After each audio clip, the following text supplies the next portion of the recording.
Chapter 29, in which certain incidents are narrated which are only to be met with on American railroads.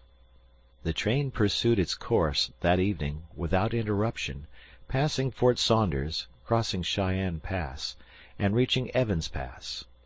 The road here attained the highest elevation of the journey, 8,092 feet above the level of the sea. The travelers had now only to descend to the Atlantic by limitless plains leveled by nature. A branch of the Grand Trunk led off southward to Denver, the capital of Colorado.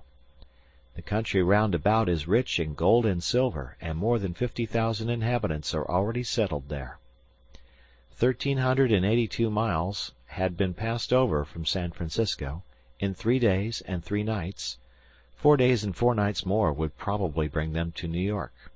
Phileas Fogg was not as yet behindhand.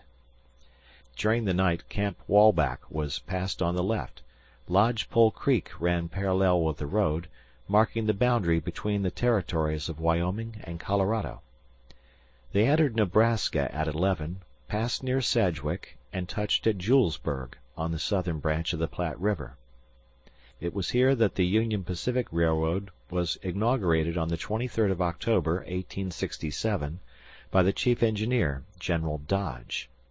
2 powerful locomotives, carrying 9 cars of invited guests, among whom were Thomas C. Durant, vice president of the road, stopped at this point. Cheers were given. The Sioux and Pawnees performed an imitation Indian battle. Fireworks were let off, and the first number of the Railway Pioneer was printed by a press brought on the train. Thus was celebrated the inauguration of this great railroad, a mighty instrument of progress and civilization thrown across the desert, and destined to link together cities and towns which do not yet exist. The whistle of the locomotive, more powerful than Amphion's lyre, was about to bid them rise from American soil. Fort McPherson was left behind at 8 in the morning, and 357 miles had yet to be traversed before reaching Omaha. The road followed the capricious windings of the southern branch of the Platte River, on its left bank. At 9 the train stopped at the important town of North Platte, built between the 2 arms of the river, which rejoin each other around it and form a single artery, a large tributary, whose waters empty into the Missouri a little above Omaha. The 101st meridian was passed.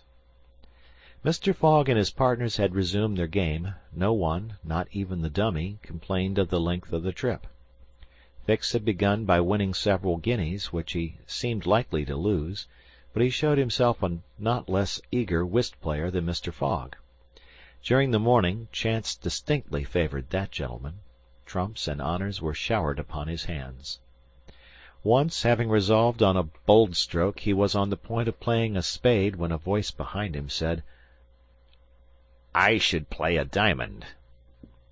Mr. Fogg, Aouda, and Fix raised their heads and beheld Colonel Proctor. Stamp Proctor and Phileas Fogg recognized each other at once. "Ah, it's you, is it, Englishman?" cried the colonel. "It's you who are going to play a spade." "And who plays it?"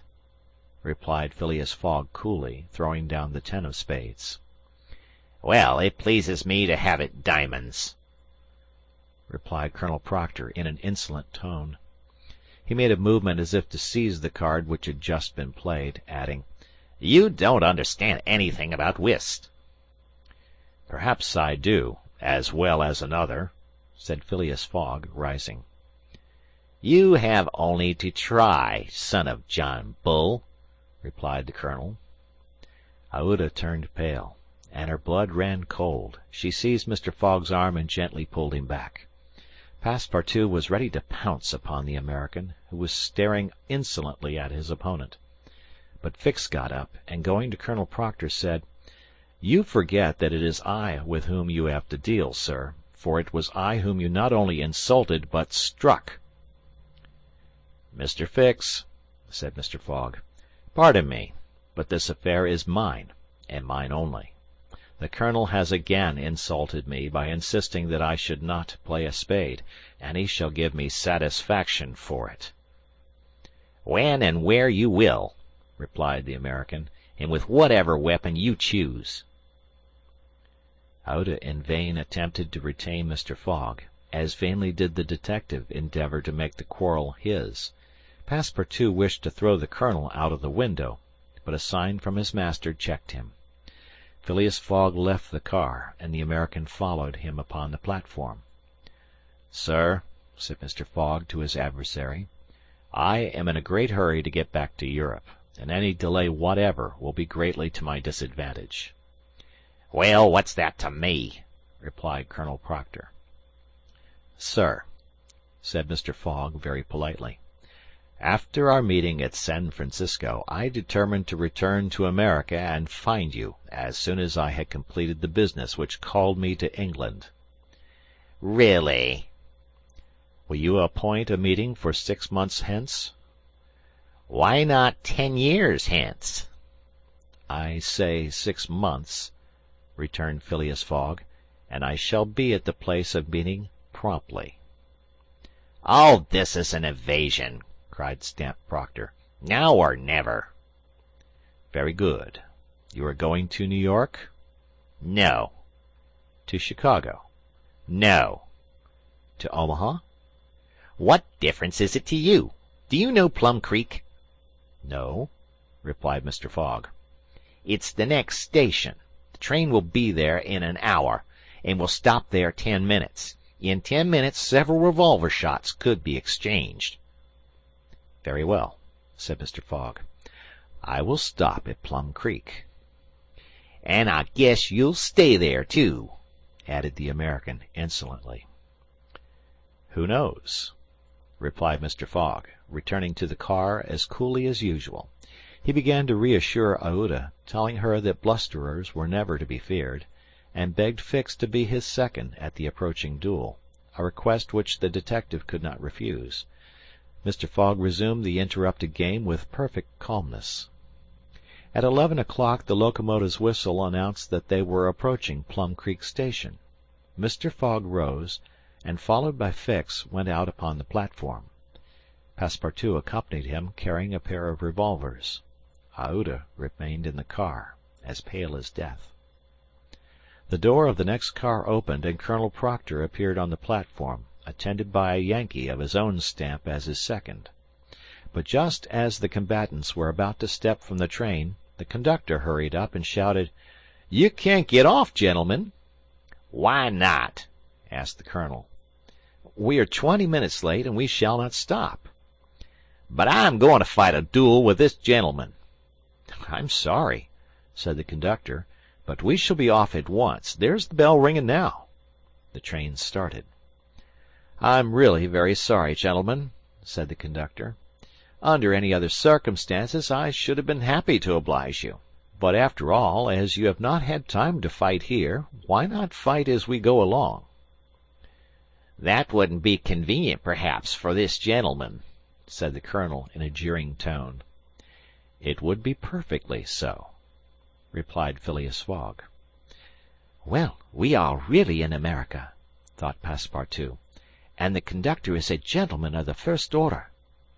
So muttering, he followed his master.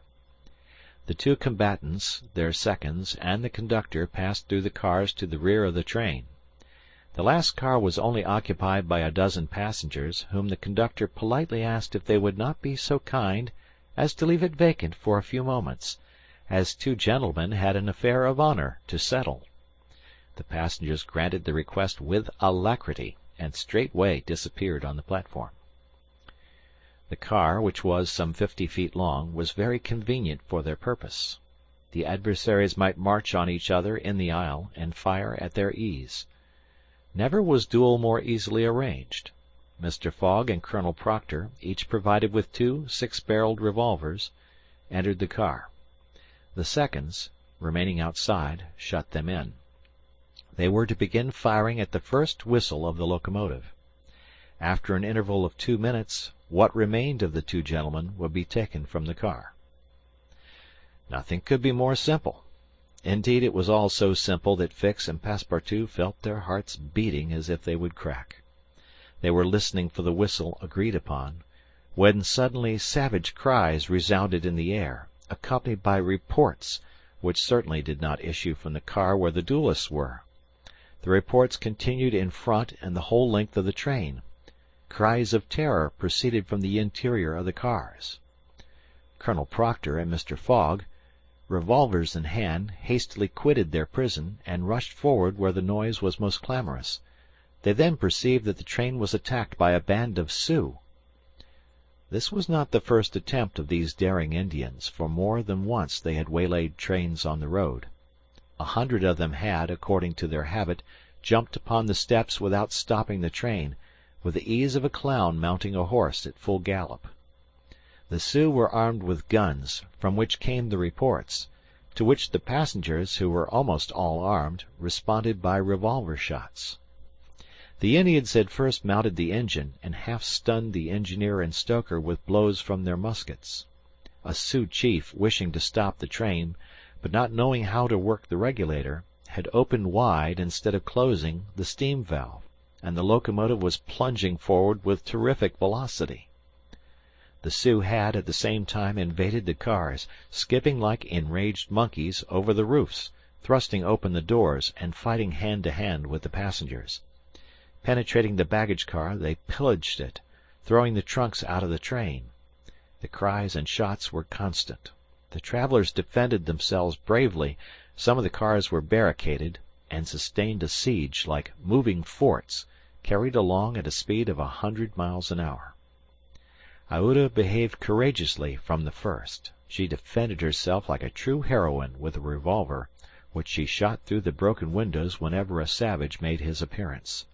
20 Sioux had fallen mortally wounded to the ground, and the wheels crushed those who fell upon the rails as if they had been worms. Several passengers, shot or stunned, lay on the seats. It was necessary to put an end to the struggle, which had lasted for 10 minutes, and which would result in the triumph of the Sioux if the train was not stopped. Fort Kearny station, where there was a garrison, was only 2 miles distant, but, that once passed, the Sioux would be masters of the train between Fort Kearny and the station beyond. The conductor was fighting beside Mr. Fogg, when he was shot and fell. At the same moment he cried, "Unless the train is stopped in 5 minutes, we are lost." "It shall be stopped," said Phileas Fogg, preparing to rush from the car. "Stay, monsieur," cried Passepartout. "I will go."